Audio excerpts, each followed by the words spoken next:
Bienvenidos a la Arboleda Sagrada. Les comento que recientemente terminé de leer este excelente libro, Son los Mormones Cristianos, escrito por Stephen E. Robinson. El libro fue escrito en el año 1990, pero el tema sigue siendo muy válido hoy en el año 2025, debido a que siempre veo comentarios de las demás iglesias que dicen que la iglesia mormona no es cristiana, así dicen. No se fijan aparentemente en que la iglesia se llama la Iglesia de Jesucristo, de los santos de los últimos días.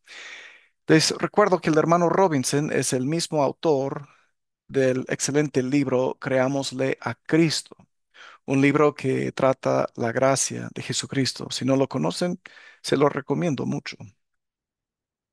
En este video seguiremos con nuestra lectura del libro Son los Mormones Cristianos. Al final de la serie tendré un regalo para ustedes. Luego les voy a contar más. Si ustedes son nuevos al canal, les invito a que puedan suscribirse al hacer clic en el botón que se encuentra abajo. De ahí, favor de hacer clic en la campanita y seleccionar la opción de recibir todas las notificaciones del canal.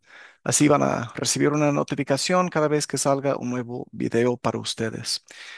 Les invito a que aprovechen y vean los otros videos del canal, especialmente los otros videos de esta serie. Si recientemente están llegando al canal o viendo esta serie, pueden continuar sin problema, pero les invito a que vean los videos del canal para poder ver otros temas doctrinales, otros temas de la historia de la iglesia y otros estudios más profundos dentro de las escrituras. Ahora leamos entonces el capítulo 3 del libro Son los Mormones Cristianos. Espero que les guste, hermanos.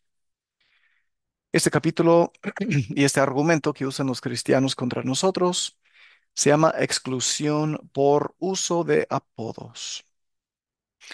En los libros de texto que tratan sobre el pensamiento lógico, la falacia ad hominem es descrita como el consentir en el uso de apodos, más que realmente contestar los argumentos del oponente.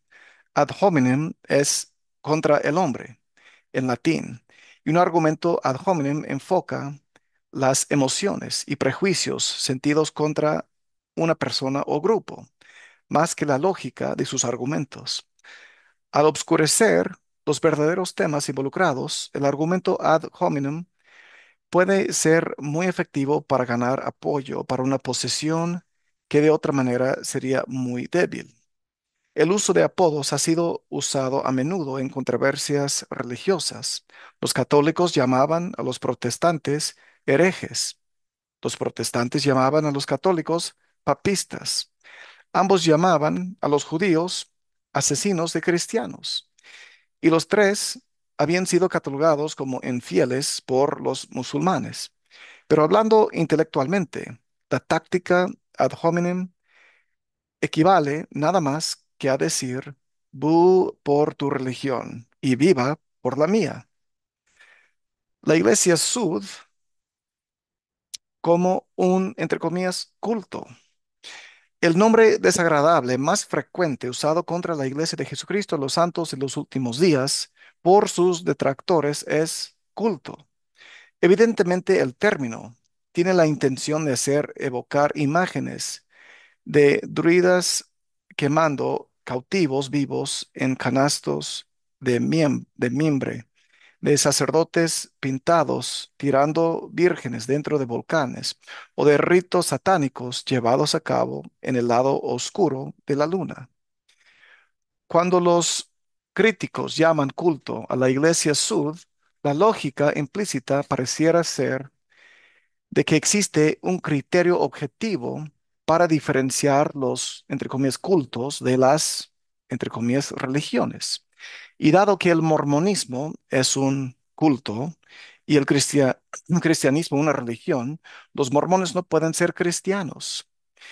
Una grieta en esta lógica es que no hay, en realidad, tal criterio para distinguir cultos de religiones, como lo demostrará una rápida mirada al tercer nuevo diccionario internacional de Webster. Allí las definiciones pertinentes a la palabra culto son las siguientes. Uno, práctica religiosa, adoración. Dos, un sistema de creencias y ritual conectados con adoración a una deidad, a un espíritu o a un grupo de deidades o espíritus. 3. A. Los ritos, ceremonias y prácticas de una religión. El aspecto solemne de la experiencia religiosa. B. Catolicismo romano. Reverencia o veneración ceremonial rendidas a Dios o a la Virgen María o a los santos u otros objetos que los simbolizan o en alguna manera los representan. 4. Una religión no ortodoxa o espuria también, un grupo religioso minoritario que sostiene creencias consideradas no ortodoxas o espuria, secta. Puede verse claramente que en las definiciones uno, 2 y 3 no hay distinción entre un culto y una religión. Los términos son en realidad sinónimos. Es solo la definición 4 la que se acerca al significado deseado por los antimormones. El uso del término culto en esta última acepción, sin embargo, no dice nada objetivo sobre una religión en sí misma. Tal lenguaje simplemente comunica una evaluación negativa del que habla de la religión en cuestión. Con sus connotaciones negativas, el término culto no describe lo que una religión es, sino solo cómo es considerada. Y simplemente significa una religión, usualmente más nueva y más pequeña que la mía, que no me gusta. Es una palabra que comunica más información sobre el que habla que sobre lo descripto. Culto es, entonces, un término totalmente subjetivo más que objetivo. Tanto para paganos como para judíos, la cristiandad de los primeros tiempos era un culto. Pero esto no expresa nada objetivo sobre la cristiandad, excepto que disgustaba a quienes así la describían. No hay una definición objetiva para la palabra culto en correcto inglés que pueda ser usada como pretenden los antimormones. Sin embargo, han habido algunos intentos para definir culto de una manera objetiva sin perder las connotaciones negativas del término. Hasta ahora, todos estos intentos han fallado. Tomemos, por ejemplo, la última y más ambiciosa definición propuesta por el fallecido Walter Martin. Señalo solo este porque desde un punto de vista no mormón, Martin es ciertamente el experto con consenso en esta materia. Y en su última y más extensa definición de culto, él pronuncia su más completa explicación del término. En su supuestamente objetiva definición, Martin hace una lista de 10 características comunes a los cultos que él cree los distinguen de las religiones legítimas. En la conclusión de su lista, el autor asegura que hemos presentado aquí todos los signos esenciales que distinguen a muchos de los nuevos cultos del resto de la sociedad y de la iglesia cristiana bíblica. La grieta, sin embargo, en esta intentada definición y el talón de Aquiles de todo este tipo de definiciones de culto es que cualquier definición objetiva de culto que pueda ser aplicada a la Iglesia de Jesucristo, de los santos de los últimos días, puede también ser aplicada a la Iglesia cristiana del Nuevo Testamento y a la mayoría de las hoy denominaciones mayoritarias cuando estaban en su infancia. Examinemos los 10 puntos de Martín uno a la vez. Número uno. Los cultos, tanto nuevos como antiguos, son usualmente comenzados por líderes fuertes y dinámicos que ejercen completo control sobre sus seguidores. Ciertamente Jesucristo debe ser considerado como un líder fuerte y dinámico. ¿Hay alguna duda de que Jesucristo ejercía control completo de sus seguidores o de si los discípulos hubieran hecho cualquier cosa por él, incluyendo él dar sus vidas? Jesús pidió a sus seguidores dejarlo todo, como podemos ver en Mateo 19, 27 al 29, Mateo 16, 24 al 26. y en ocasiones negó el permiso a sus discípulos de cumplir con obligaciones sociales hacia sus familiares o sus familias, como vemos en Lucas 9:57 al 62. ¿Era la cristiandad del Nuevo Testamento un culto? Porque Jesús era un líder fuerte y dinámico con completo control sobre sus seguidores. Número dos, todos los cultos poseen algunas escrituras añadidas o que reemplazan la Biblia como la palabra de Dios. La mayor declaración de la primitiva iglesia cristiana era que el nuevo convenio del Evangelio y el Nuevo Testamento, que lo registra, suplantaban el viejo convenio de la ley de Moisés y al Antiguo Testamento que lo registra. Gálatas 3:24 al 29, Hebreos 8:7 al 13, Hebreos 10:8 y 9. A las escrituras aceptadas en vida de Jesús como la palabra de Dios, los cristianos añadieron al menos cuatro evangelios, el libro de los Hechos, 21 epístolas y un Apocalipsis. Los judíos estaban tan encolerizados con estas espurias, según su punto de vista, adiciones a la palabra de Dios de la iglesia primitiva, como los críticos antimormones lo están hoy con el libro de Mormón. El que los primeros cristianos añadieron libros al canon de escrituras previamente aceptadas e insistieran en que el Nuevo Testamento cumplía y suplantaba al Antiguo es otra indicación usando la definición de Walter Martin de que el primitivo cristianismo era un culto. Número 3. Los nuevos cultos tienen normas rígidas para su membresía y no aceptan miembros que no se involucren integralmente en el grupo.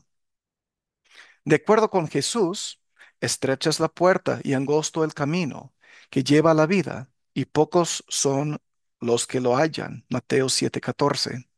El apóstol Pablo advirtió a los cristianos corintios que con ninguno que llamándose hermano fuere fornicario o avaro o idólatra o maldiciente o borracho o ladrón, con el tal ni comáis. Quitad pues a ese perverso de entre vosotros.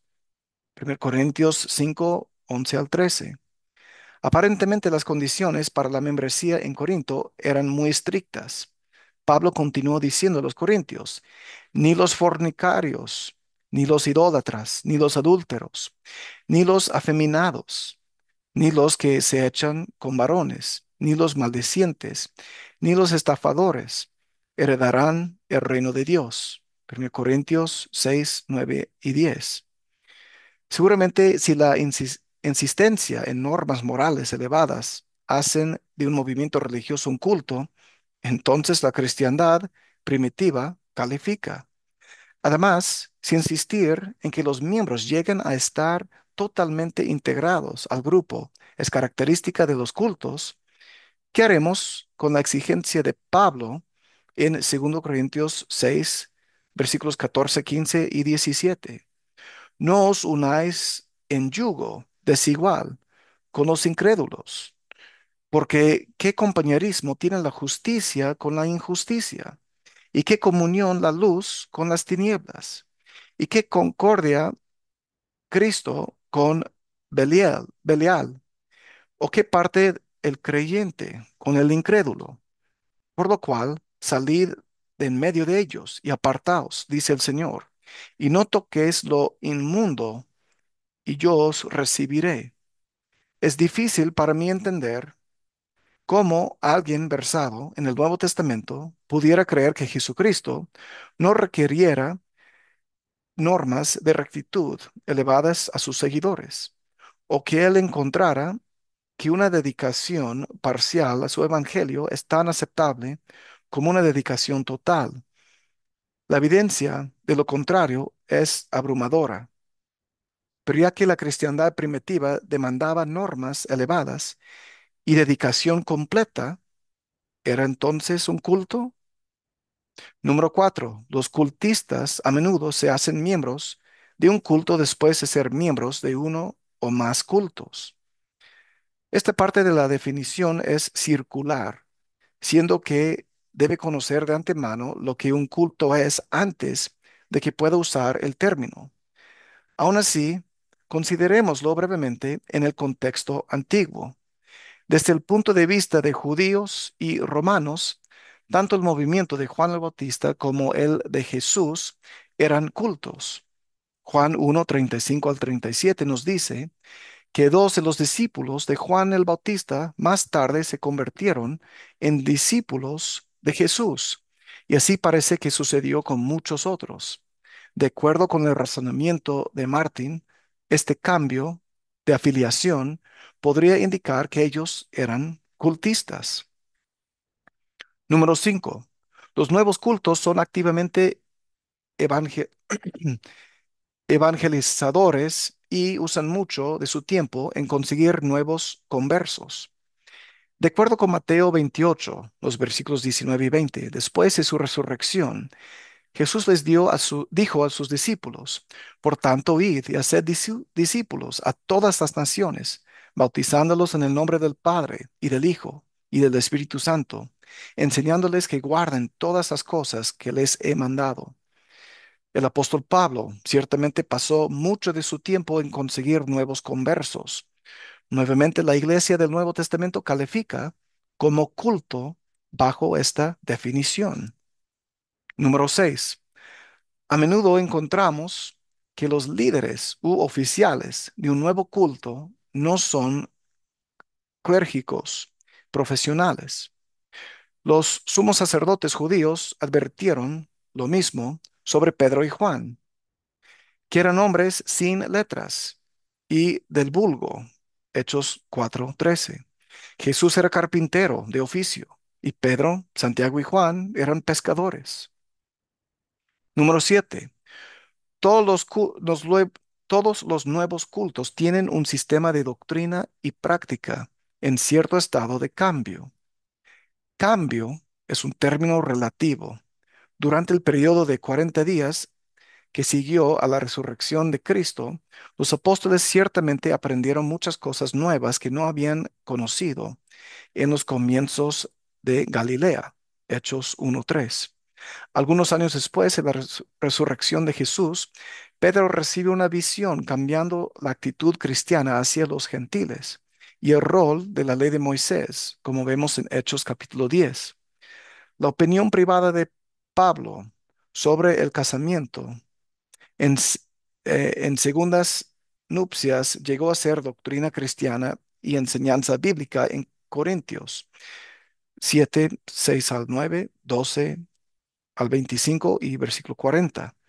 En la época del Nuevo Testamento se llevó a cabo un concilio para determinar si los gentiles debían ser circuncidados, Hechos 15.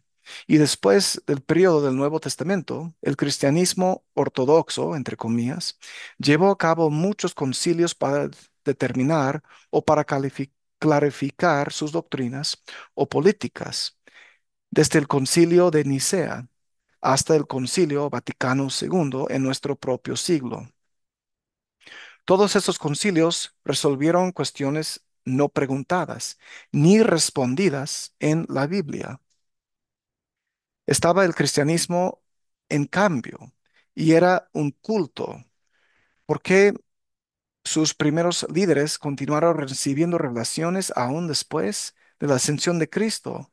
¿O por qué la antigua iglesia estaba aún elaborando sus puntos de vista sobre la relación entre el Padre, el Hijo y el Espíritu Santo, siglos después de la muerte de Jesús?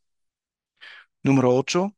En armonía con la teología cristiana, todos los nuevos cultos creen que hay una continua, permanente comunicación de Dios. Sin embargo, los cultos difieren de la iglesia cristiana bíblica en la creencia de que sus nuevas revelaciones pueden contradecir y aún a veces reemplazar la primera revelación de Dios, la Biblia. De acuerdo con Walter Martin, la contradicción entre la revelación previa y la nueva es una señal segura de un culto. Aun Dios a menudo ha dado un mandamiento a sus hijos en una época y lo ha reemplazado luego con otro. Hizo esto con Abraham solo para probarlo, como vemos en Génesis 22, los versículos 2 y 12. Pero el mejor ejemplo de Dios usando su prerrogativa de mandar y luego revocar es dado en la ley de Moisés, dada a Israel por Dios y registrada en la Biblia. Esta ley fue a la vez contradicha, se puede comparar Génesis 17, 7 y 14 con Gálatas 5, 1 al 4, y reemplazada, como vemos en Gálatas 3, 24, 29, Hebreos 8, 7 al 13 y 10, los versículos 8 y 9, por revelación posterior. Los primeros cristianos simplemente creían que, aunque Dios había hablado una vez sobre el Sinaí y les había dado escrituras, Él ahora había hablado de nuevo y había dado nuevas revelaciones que suplantaban a las antiguas. Muchos judíos continuaron escan- escandalizándose de que los cristianos, quienes adoraban al Dios de Israel, pudieran ignorar la ley dada a Israel en el Sinaí. Número 9. Los nuevos cultos reclaman tener una verdad no disponible para ningún otro grupo o individuo. En una ocasión, cuando muchos estaban ofendidos con Jesús y se apartaban de él, el Salvador se volvió a los 12 y les preguntó si ellos también se irían. Pedro respondió, Señor, ¿a quién iremos? Tú tienes palabras de vida eterna. Juan 6, 66 al 68. Los primeros cristianos sabían que no había ninguna otra fuente de verdad, de la verdad divina, sino Jesús. Él mismo dijo, Yo soy el camino y la verdad y la vida. Nadie viene al Padre sino por mí. Juan 14, 6. En otras palabras, Jesús ofreció a la primera iglesia cristiana verdad no disponible para ningún otro grupo o individuos, de ninguna otra fuente. Otra vez, la primitiva cristiandad califica como culto bajo esta definición. Número 10. La última y mayor característica de los nuevos cultos atañe a su vocabulario. Cada culto tiene un vocabulario propio por el cual describe las verdades de su revelación. Algunas veces las palabras de un culto en particular son las palabras del cristianismo ortodoxo, pero con otro significado. Otras veces el culto puede acuñar nuevas palabras o frases. Mucho del vocabulario del Nuevo Testamento provino del judaísmo. Parte de este retuvo su significado judío, por ejemplo, Mesías y resurrección, pero muchas de las viejas palabras, tal como Israel, convenio y gracia, fueron definidas y usadas en nuevas maneras. Nuevos significados fueron dados a las prácticas judías más antiguas. La comida sabática pasó a ser la cena del Señor. El rito de la purificación judía se transformó en el bautismo cristiano. Y el día sabático llegó a ser el día del Señor. Eventualmente fueron acuñados nuevos términos, tal como milenio, adven- advenimiento, segunda venida o Trinidad. Así vemos que de las 10 características propuestas como un criterio objetivo para la identificación de los cultos, la primitiva iglesia cristiana encuadra en todas una puntuación perfecta. ¿Qué nos dice esto? Solo que como medio objetivo para distinguir los falsos cultos de las religiones legítimas, la definición propuesta falla, no porque no porque esté mal realizada, sino porque lo que pretende ser no puede ser hecho. La palabra culto, usada con connotaciones negativas, simplemente no es un término objetivo, y las intenciones de que sí lo sea nos llevan a conclusiones absurdas. Por la definición de 10 puntos arriba propuestos, la primitiva cristiandad era un culto. Ahora, hay ciertamente religiones que disgustan a quienes no pertenecen a ellas. Y todos podríamos estar de acuerdo en llamarlas cultos. Pero esta etiqueta todavía describe nuestra opinión común sobre esta religión y no la religión misma. Sencillamente, no hay un criterio objetivo para diferenciar religiones de cultos. Conclusión. Para resumir, culto es una palabra con significado subjetivo para la persona en particular que la esté usando. Una religión que no me gusta. Cuando alguien se refiere a la Iglesia de Jesucristo de los Santos de los Últimos Días como un culto, esto solo nos está diciendo que al que habla no le gusta la Iglesia. El cristianismo mismo fue una vez una religión con liderismo dinámico, fuertes lazos grupales, elevadas miras morales y escrituras adicionales, las cuales ofendieron a las principales religiones de su época. Sus líderes no eran clérigos entrenados profesionalmente, pero intentaron convertir al mundo a una verdad que nadie más tenía. Por las definiciones más objetivas propuestas para el término culto, la cristiandad primitiva era uno. Cualquier definición de, entre comillas, culto que se adapte a los santos de los últimos días se ajustará también al cristianismo del Nuevo Testamento, pero esa no es mala compañía. Hemos terminado con el capítulo 3 del libro Son los mormones cristianos. En el siguiente video leeremos el capítulo 4 del libro que se llama Exclusión tradicional o histórico. Ahí está el índice, hermanos, para que puedan ver de los temas que vamos a estar viendo. Hermanos, este es el fin del cuarto video de la lectura del libro Son los mormones cristianos. Sobre lo que nos escribió el hermano Robinson en este video, díganme, ¿qué aprendieron ustedes? ¿Qué información les gustó o quizás fue nueva para ustedes? Dejen sus comentarios en la sección que se encuentra abajo y favor de compartir este video para que más personas puedan disfrutar de esta lectura del libro Son los mormones cristianos.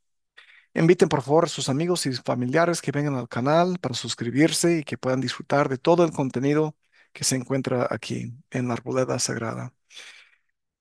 Como siempre, espero que aquí en este canal, la Arboleda Sagrada, ustedes hayan encontrado nuevamente su lugar apartado y especial para aprender más sobre las hermosas verdades del Evangelio de Jesucristo. En este caso específico, algo sobre el hecho de que los mormones sí somos cristianos, sin importar que alguien nos llame culto, porque si estuvieran vivos estas personas hace 2000 años, dirían también que la iglesia primitiva cristiana era un culto. Nos veremos en el próximo video aquí en la Arboleda Sagrada. Cuídense mucho, mis queridos hermanos, que tengan un excelente día el día de hoy y nos veremos en el próximo video. Gracias, nos vemos, cuídense. Chao.